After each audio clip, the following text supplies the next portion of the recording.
ఎప్పుడైనా ఒక పవిత్రమైన కార్యక్రమాన్ని సంకల్పిస్తే ఆ పవిత్రమైన సంకల్పానికి కూడా ప్రజలు సహకరించాలి.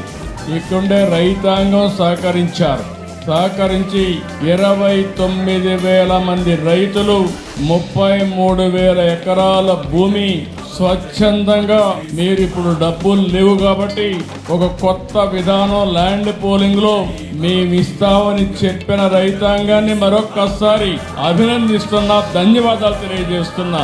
దానిపైనే ఆ సంకల్పం కూడా మీ అందరిలో వెంకటేశ్వర స్వామి కల్పించాడని నేను మనస్ఫూర్తిగా నమ్ముతున్నాను. 25 ఎకరాల భూమి, పవిత్రమైన ప్రదేశం, కృష్ణా నది ఒడ్డున వెంకటేశ్వర స్వామి దేవాలయం. ఇది ఒకసారి గుర్తు చేసుకుంటే అదే మనకు ఒక శక్తినిస్తుంది.